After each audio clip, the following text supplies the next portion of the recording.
Hey y'all, my name is Ann Wyatt. I started my career in workforce development with the state of Kentucky in 2010. That experience ignited a deep passion for manufacturing within me. I started this show hoping to raise more awareness around the bright outlook manufacturing careers have. Join me as I sit down with some of the manufacturing industry's most successful changemakers and learn how they're partnering people with technology. It's time to give people more meaningful work.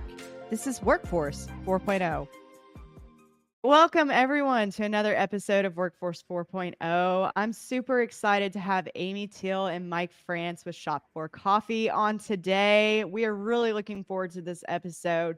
You all, I love coffee. And I think we kind of joked before this episode here that if it were not for coffee, there would be no Workforce 4.0 because I'm really unsure at this point if there would be an Ann Wyatt. But welcome to both of you. Do you guys want to do some quick introductions and tell us a little bit more of what led you through this path?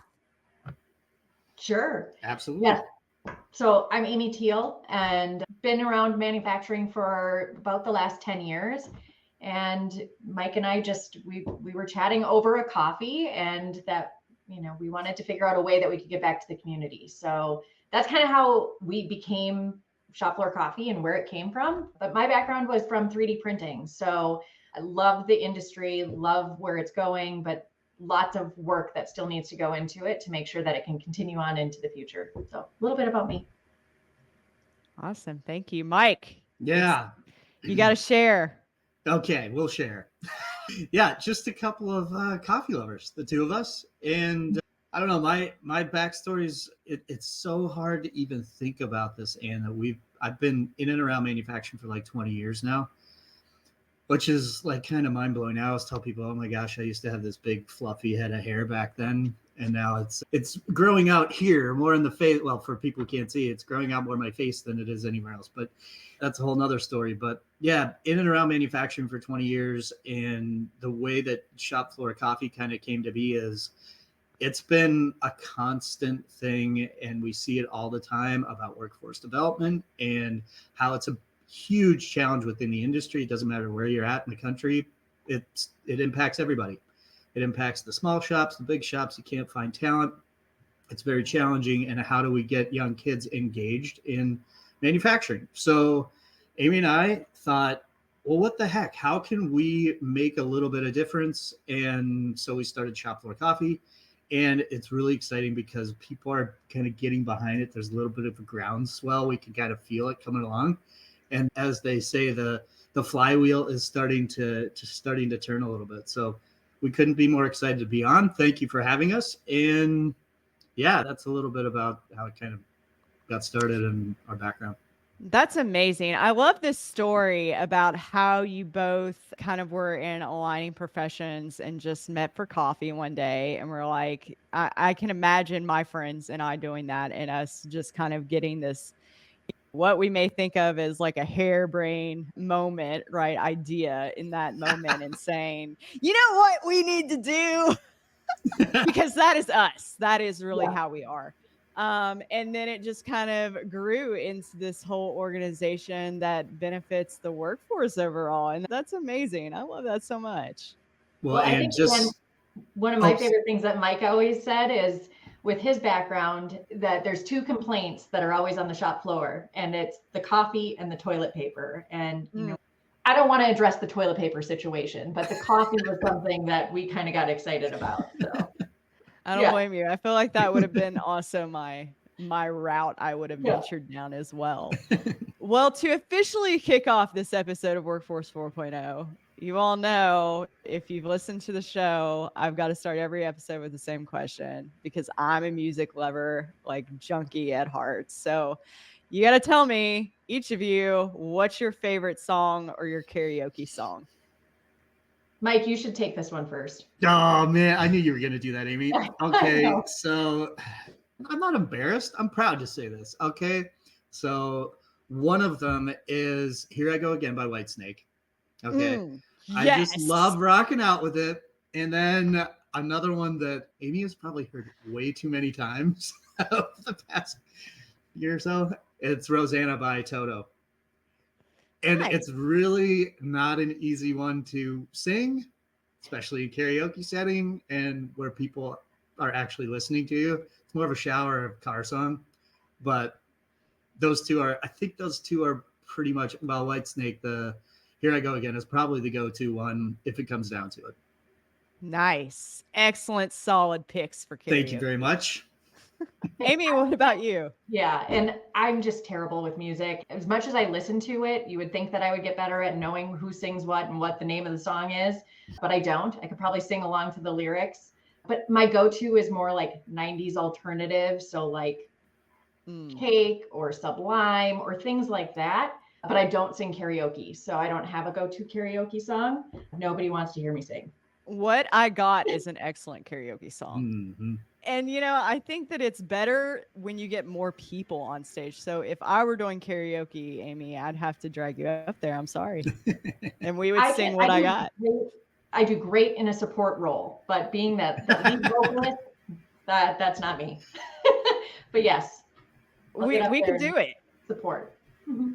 Excellent. And I do have to say this too, like 90s hip hop as well is probably, it's up there too. I mean, there's some killer jams there too that both Amy, she's being a little shy here. She can rhyme. I can get that sense too. You know, maybe after a couple of beverages that's not coffee, maybe then I can get up there and get a little more courage. Yeah. I think that's what it takes for everyone for karaoke, honestly. You got to get a little bit of espresso martini. Is that a thing? We could do that. Yes. Those are, yeah, love those. And what's your go-to? Oh, gosh. So I have been asked this before, but it kind of depends on the mood that I'm feeling, the vibe that I'm feeling. And, you know, honestly, lately I've been on some Alanis Morissette, but I'm thinking that I would want to do something like Raise Your Glass by Pink. Mm-hmm. That's a vibe. Yeah. Do you guys listen to that? Do you guys listen to Pink? I do. Mm-hmm. Yes. It gets the crowd going, I think. Yeah. But it also depends on the crowd, right? On what song you're going to pick and what people have been doing before. So yeah, you got to feel it out. See what you think would be a hit in that moment. I think that's the beauty in karaoke, right? It's all about that moment. Yeah. At one point in my illustrious karaoke career, that's a total joke, I thought it was cool to sing the made famous by Pee-wee's Big Adventure, the song Tequila, and do like his little dance like that he did with the hands and the feet and stuff. Because there's really only one word in that entire song, and it's tequila. So you just kind of get up and dance, and then you just go, tequila. Please tell me that lives on video somewhere. Oh, I'm sure it does, but it's probably on a flip phone somewhere that's been long destroyed. Been long ago destroyed. That's excellent. I would love to see that. So yeah, so some excellent solid musical choice, I must say, from my guests today. But let's kind of get more into the meat of the conversation, because I know what you guys are doing with ShopFloor Coffee is amazing. We'll get into that. But another aspect of kind of what your career paths have been, especially Amy, more into 3D printing. And we have taken up a small obsession in the Wyatt household recently with the toy box 3D printer.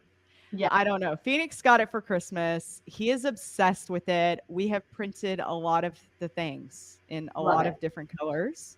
But tell me kind of, because from a parent perspective, I'm really amped about it, because to me, this is teaching him an applicable skill set at 7 years old with technology that he can already get his hands on, right?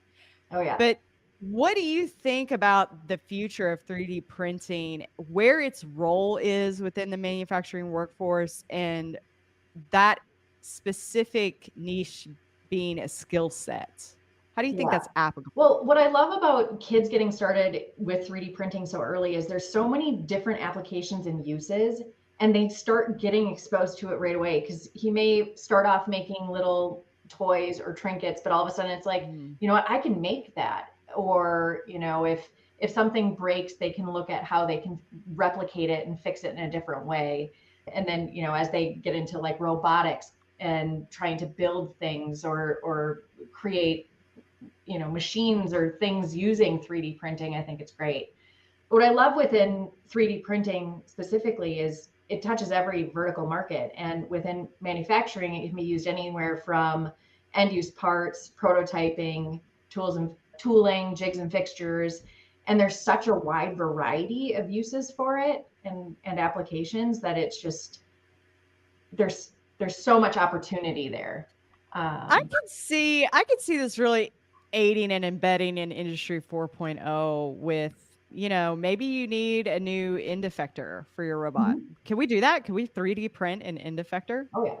For a robotic arm? Like right there in the shop.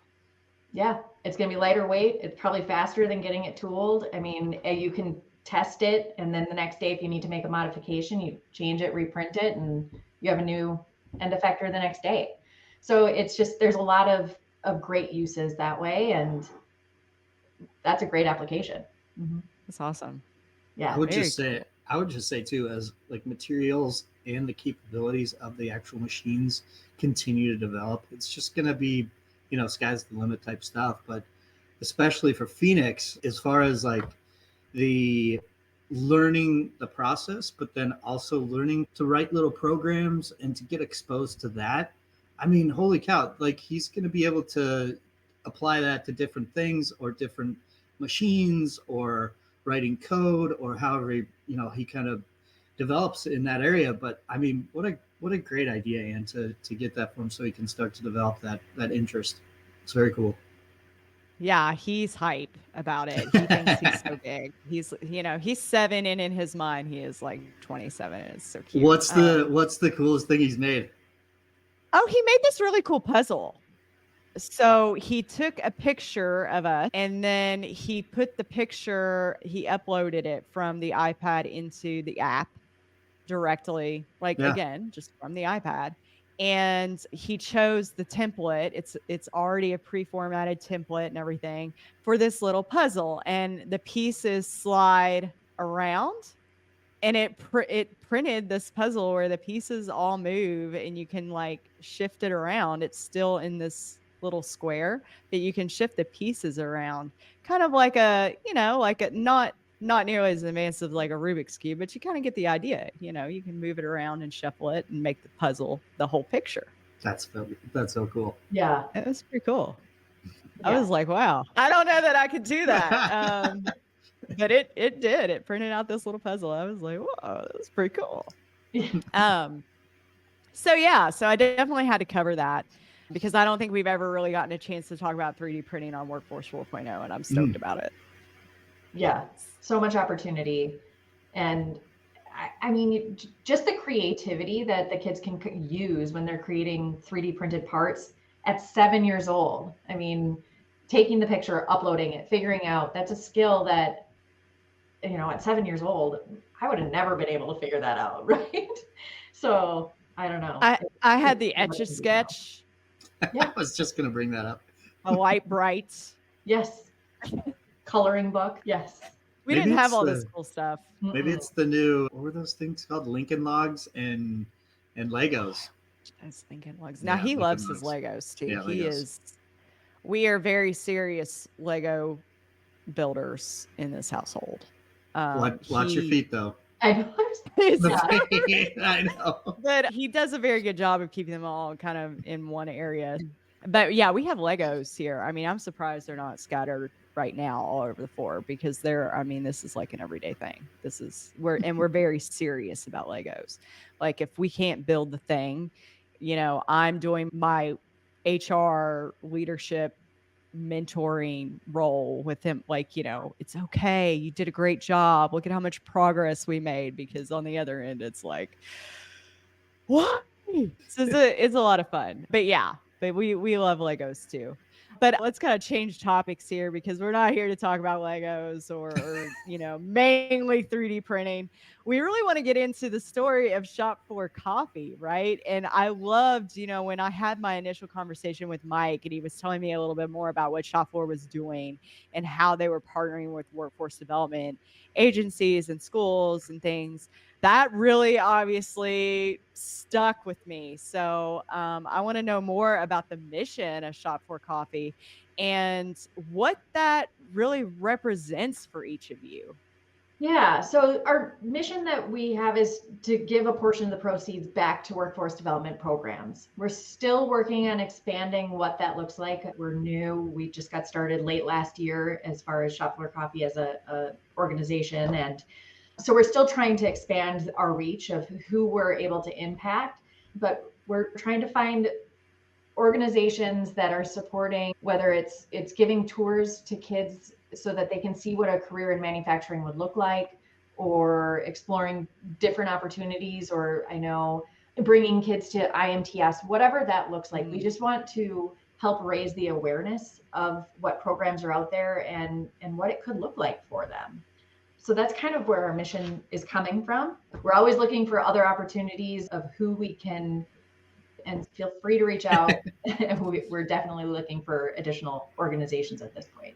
And if Absolutely. I could just add to that. So we kind of started out with the idea that, okay, just because of being involved in the industry for quite a few years now and having a decent network of people that are within the industry, we kind of shot for the moon by trying to connect with the big national organizations that kind of everybody within the industry knows. So AMT, NTMA, say organizations like that on that kind of national level. We try to touch base with them to see what, kind of take their temperature, if you will, to see what they thought of it. And from there, we've been getting great support and gaining some really great traction at that level. But ultimately our goal is to really kind of take that large umbrella and push it down to kind of at the state and local level, where we want to be able to some dollars back to the people that are kind of on the ground floor, or the shop floor, if you will, and really kind of spread out the support in that way. We're taking a little bit of a different approach when it comes to that. We're starting out by talking with a whole bunch of people that are also on their way up within the industry, as far as people who are spreading the good word. I know people have kind of this weird thing about being called an influencer now, but we are trying to touch base with as many people across the country that are in that kind of status, that have some, or have really good following. And we're trying to get them involved with them as much as possible, because they do reach a great audience and they're connecting with people. I mean, it's crazy. Like, how people are you travel the country now to go and do talks and talk with people, and you're out and about in public and doing all that stuff. And we really see the value in that, because, now with social media, kids can check it out. Instead, it used to be, okay, you see this kind of dark building back in this industrial park, and it's a little creepy and scary, and there's no windows in it, and you can't get into it without having the passcode, and it's like, that's a little. But now there's a guard, and there's a Let's not forget the guard in the and gate. There's a beware dog, and it's just different access now, and we see like the real potential of it. And this is our little way of kind of trying to get back to it. And what shop floor have you ever been on where somebody isn't drinking coffee? I mean, somebody's got a giant mug, one of those big giant things. It's like, oh my gosh, it's sitting right next to their machine. So you all should partner with Stanley. Like, I already see the image. I mean, It's there. I guarantee you right now, someone on some floor somewhere with their Stanley mug. Yep. Like, they are drinking the coffee for sure. No, I think if I were to go on a shop floor and see there not being a coffee machine, I would be very concerned. Something is wrong. Right. Like, I don't even know that I would just be like, what is this? Is this is this a fake shop? Is this real? Is this That's real? Exactly what We're in bizarro world here. What's going on? Like, where's the coffee? So Lord knows, I love the concept, and I love that you all are giving back, and that's so meaningful to you all, and so important. It kind of goes beyond just really cool branding, which I love what you all are doing with your branding and everything, and your merchandise, and being able to actually purchase the coffee and things like that. But it goes beyond that and really kind of gets into like almost branding of people, if you will. It's like, this is your workforce. You are representing in a way what that concept looks like, if that were kind of an image. And I think that's really cool. Yeah, when you talk about the image, I mean, we just kind of describe it. People go to work. There's that cup that you see. I mean, one of the coffee names is 𝗧𝗵𝗶𝘀 𝗘𝗽𝗶𝘀. Yes. I mean, I've got these everywhere, and every person that has ever worked in a machine shop, or, I mean, in some of the trades, knows exactly what this is, or in their garage or whatever. They're laying around everywhere, and you use them to blow your nose, you use them to wipe your hand. I mean, this is a conversation starter. Everybody, you're sitting around and you're just kind of going like this, and you're wiping your hands at the 𝗵𝗵𝗀, and you're talking about, hey, what sort of tool path should we use over here? What kind of, what's the next process? Those are the types of things that go on. I mean, you can visualize that, and that's cool, and that's part of the branding of what we're doing. But yeah, like you said, it's more about the giving back. We understand there's an issue, and this is just our way. Yeah, I love that. I have a little packet of ShopFloor right here that I can't wait to try. Mine, I got first shift, which is very appropriate. Very appropriate. I have a sign in my kitchen that says "Instant Human, just add coffee," and that, like, those words cannot be truer. So I think that's a really great concept. Let's kind of talk a little bit more about each of you in a personal way, but I've got to know, with this drive of what each of you are contributing to ShopFloor Coffee and really wanting to get out and make a difference in workforce development efforts, what are some of the things that inspire you all each day? So if we didn't have coffee, right? What are those things that really get you excited, that you're passionate about, that keep you wanting to move forward with what you're doing? I mean, for me, I love creative solutions. So trying to think of new ways of exploring opportunities or ways to make an impact or whatever it is. I love being creative. And that's where this is my favorite sign, that's think outside the box, because you do. And that inspires me on how can I approach something a little bit different than I did yesterday, or try something new, or just going after something else. So I think that's my inspiration. It's just figuring out what we can do different each day. Be innovative, right? Mm-hmm. Be creative, exactly. Innovative. Yeah, I love that. Mike, what about you? Yeah, well, thanks a lot, Amy. You just stole mine. Yep. No, seriously, that's one of the things that we click on for sure, is creativity and trying to think a little bit differently. But I was coming up with ideas. I mean, between the two of us, it's kind of nonstop, it could be annoying at sometimes, but for both of us. But in the end, it's just about, like, we were talking with a friend of mine the other day who happens to be in the industry as well, and he was saying that no idea is a bad idea, which is kind of true in my view. But coming up with ideas and then being able to execute on them, that's one of the things that I really like about this. And this is I have a different business as well, and that is motivating to, as far as a huge, like, undertaking and challenge, where it's so cool to see the positivity that's within the community that has already started. As I mentioned, like, there's a little bit of groundswell with it, which is very cool to me, and that's inspirational. And to see, I've done quite a bit of research just in the US about different programs that are out there and available, and how people are kind of joining together. I wish it was a little bit more organized on how that happens, but who knows? Maybe we'll get there. Maybe we can do our little part in doing that. But that's what really drives me and is inspirational, is that, holy cow, there's other people like, hey, how the heck did we meet? It's like one of those things. a network of people that are all kind of like-minded, and we're kind of molding how that's kind of taking place. And that's super inspirational to me. And that drives the heck out of me. Absolutely. Yeah. So to me, I guess when I'm thinking kind of the future of work and kind of resonating with what you just said there, Mike, where do you feel like the impact of technology is? Where are some of these bottlenecks with the workforce development piece of it? Is technology one of them? Maybe I should rephrase. And how do we shape it in our preferred image, I guess? Do you all think? Amy, you want to take this one first, or you want me to go? Sure. I mean, it's a really great question. I mean, I think there's so many factors that lead into what is happening, especially around workforce development.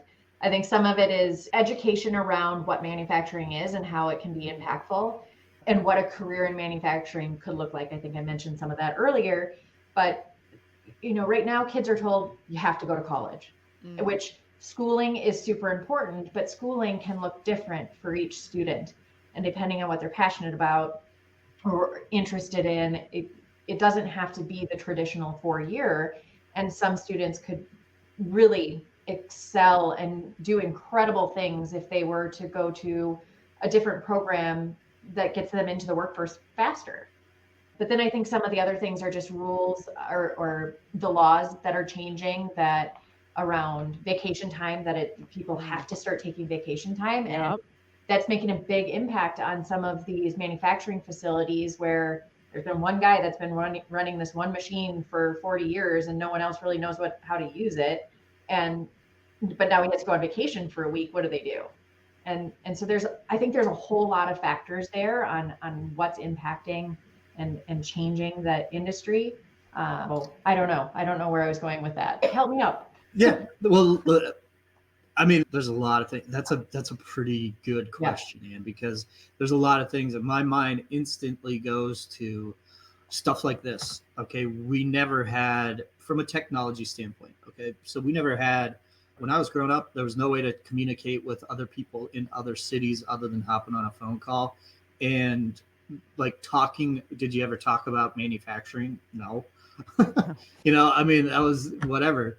But now with these types of things, podcasts, YouTube, any of the social media stuff that is available out there right now, it's becoming so much more accessible to see actually what manufacturing is, what it's all about, and how a kid who's coming up, college may not be the right path for them, but they can see success and a real bright future going down this road, where before they just didn't have access to be able to see that. So I think social media, these types of things, spreading the word. I mean, think about this.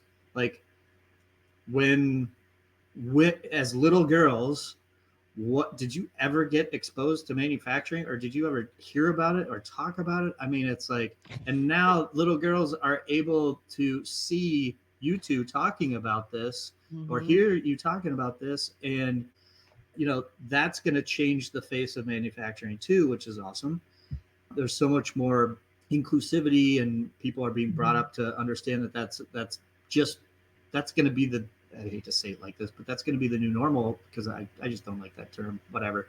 But then doesn't mean to be like a self-plug or whatever, but I just happened to write an article about it because I saw it last week, where Y Combinator, if anybody knows that or whatever, Y Combinator is like the biggest or the most widely known incubator for startup companies, which is out in California, Silicon Valley. And this is a little secret, but I kind of wrote it a little bit to kind of poke a little jab at them, because a lot of the technology that they're just coming to about and thinking it's kind of cool has been around for a while, but it's becoming cooler now. So it's like gaining traction, gaining momentum, it's always made an impact, but it's now getting the eyes on it from the cool kid standpoint. So it's getting noticed on the coasts, which only helps drive visibility to the rest of the country. So that kind of stuff is very cool to me. And It's a cool time. I mean, with what you mentioned, 3D printing, AI, Industry 4.0, all this stuff is kind of coming together, and it's gaining a lot of traction, which that from a technology standpoint can only help. Oh yeah, absolutely. I mean, what a time to be alive, really and truly. I mean, like you're saying, I mean, how do we meet? How do we connect? Connect back when I was growing up like 20 years ago was way different, right?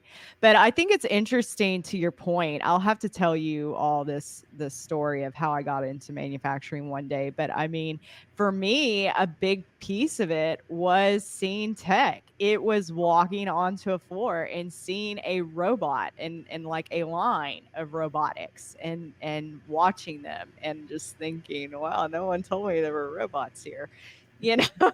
So that's a huge benefit of how we're connecting and also sharing and saying, look, it goes beyond this. Tech is a whole thing other than maybe just your smartphone. So that's. Can I tell a quick story, Ann? Oh yeah. I'll make it quick. I know I get long-winded, but whatever. So that's what we're here for. Here's for my long-windedness. Oh great. Thanks, no. for our story sharing. So I'm gonna throw a buddy of mine under the bus. He's a dear friend of mine, but I won't mention his name. But this goes back. I worked for a manufacturing company. This is 15 years ago, but it was an Italian-based company that started bringing in robots to put in all the machine cells to move parts around and do things. And we had acronym, AGV system. Anyway, they would deliver parts to the different things, and then there's robots to pick everything up.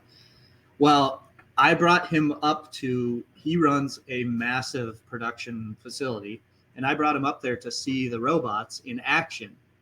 And he goes, that'll never take off. That'll never work. Robots are just a flash in the pan.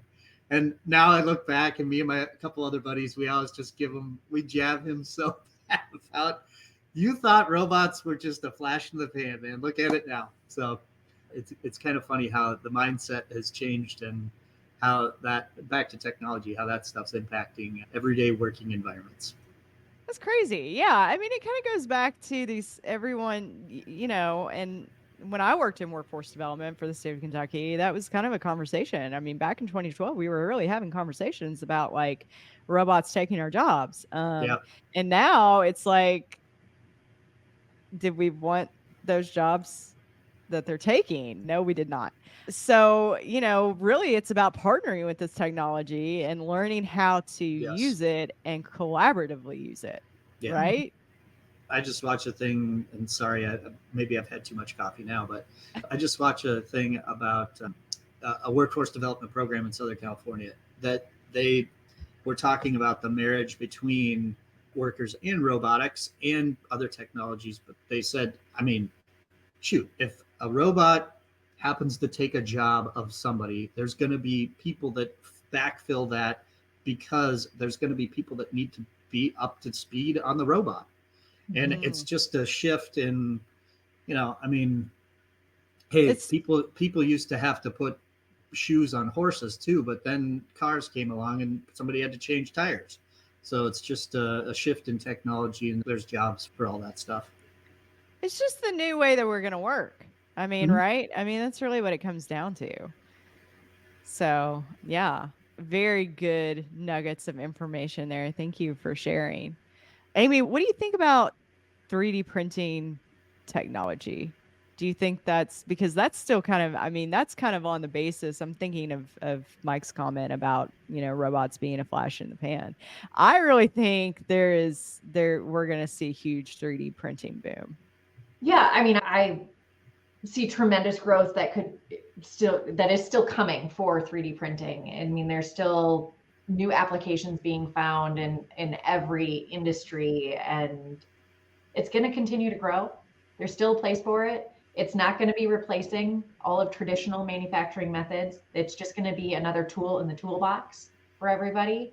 So yeah, I mean, it's going to continue to grow, continue to develop. It's going to get faster. The technology is going to continue to advance. I see more stuff happening with robotics and automation coming. I mean, we're already seeing some of that. at some of the events. So there's amazing things that are still coming for 3D printing. I feel like I've been a little bit out of it because I really kind of left that industry, when we started ShopFloor Coffee. So I'm like, it's been a couple months. I don't even have the latest and greatest, but I am going to 𝗍𝗵𝗶𝘀. I'm going to give that little plug here in March so I can see some of the new things and get back up to speed on everything. But yeah, it's an amazing technology that should just be used as a tool in the toolbox. It goes hand in hand with everything else that's already out there. Absolutely. Yes. And I love that. And I love that we're adding coffee to this toolbox. This is amazing. Hey, Ann, real quick question for you. Do you think Phoenix could make a 3D printed coffee mug? Maybe. We just have plastic, but maybe. Yeah, probably. Yeah. Why? Is that what we need to do? Yes, of course. Yes. I mean, that's not a terrible idea. Record it. We'll record it. We'll turn it into a ShopFloor Coffee building extravaganza by Phoenix. That'd be fun. He would be over the moon. He's so funny. He'll go viral and he'll be all the internet sensation for his 3D coffee cup. He's hilarious. He asks me all the time. He's like, because I posted a picture of him on my Instagram stories, and I haven't posted it yet, but I'm going to post it, of him putting together a Lego set of a UR arm, and the box says 18+, and we are big dogs now. He's like, am I viral yet? I haven't even posted this yet. Am I viral yet? He's like, in the box, he's got the box in the background. Now the box, I hate to tell, Will Healy and that crew, now he got hold of the box. Okay. Like, it's well loved, but he put it together all by himself. But that's like the thing with these kids, man. They're like, post me. I want to go viral. Hit subscribe. No. So yeah, that's funny. And I love how we're incorporating social media and all of that stuff in how we're building skill sets as well, whether we're doing it consciously or subconsciously, right? Yeah, that's like one of the kids' matrix now, like on their personal dashboard. How have I gone viral yet? It's like, I can check that box. Hey mom, I went viral. Oh, that's hilarious. And I mean, yeah, that's funny. That kind of gets back into the whole influencer conversation, right? And like, no, the kids, they're like, sign me up. Right. I mean, is that a thing on college applications now on whether or not you've gone viral? Oh my God. Please write an essay. Please submit an essay on the first viral post you did. Yeah. They would be so excited to write about that. That seems like such an interesting topic of what was it? Why did it go viral? I don't know. I would be interested to read some of those, I think. They'd have ChatGPT write it.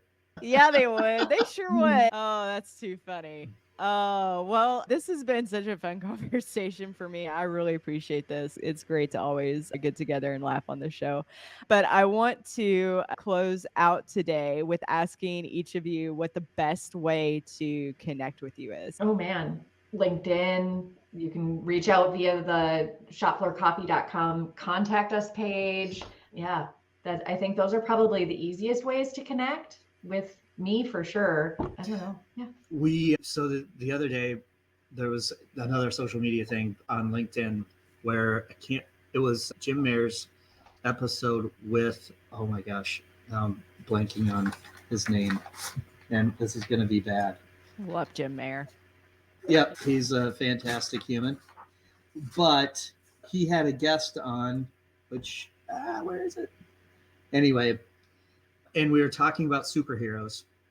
And they were talking about Batman and how they thought that down in the Batcave, they between Batman, Robin, Lucius, and Alfred, that they were down there making all this stuff and running machines and doing all these things. And they were talking about who's the programmer, who's the machinist, who's this and who's that. Oh, and cool. I printed out, of course, asked ChatGPT to make an image that described that. And it printed out something cool. But then we were talking about, okay, well, calling all superhero machinists. And there was like this, the big Batman spotlight that goes up in the air.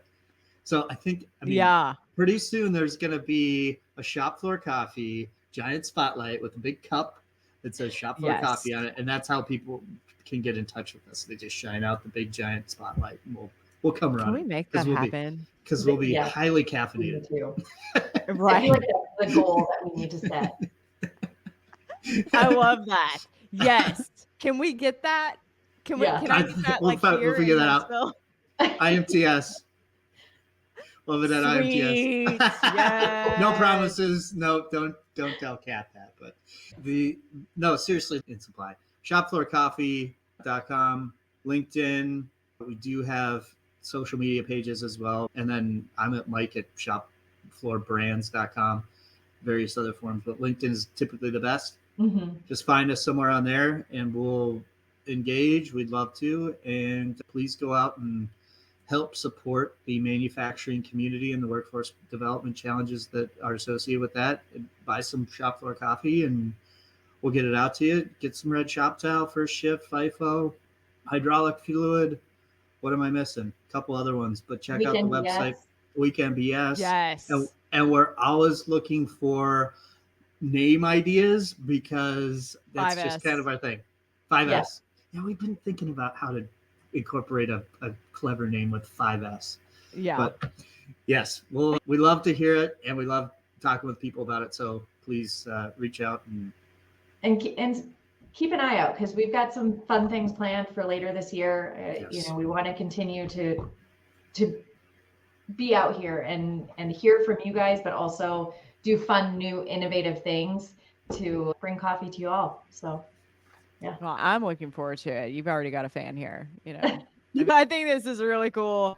That's amazing. And you want to support companies that give back to folks, on a real level. So I love it. Well, Ann, we can't thank you enough for having us. This has been an absolute pleasure for both of us. I don't want to speak for Amy. I don't know. Maybe she's miserable. I don't know. Not miserable. This was lovely. And I really appreciate you having us on. Yeah, well, thank you all so much. And thank everybody for listening today. We appreciate y'all. And we'll see you next time.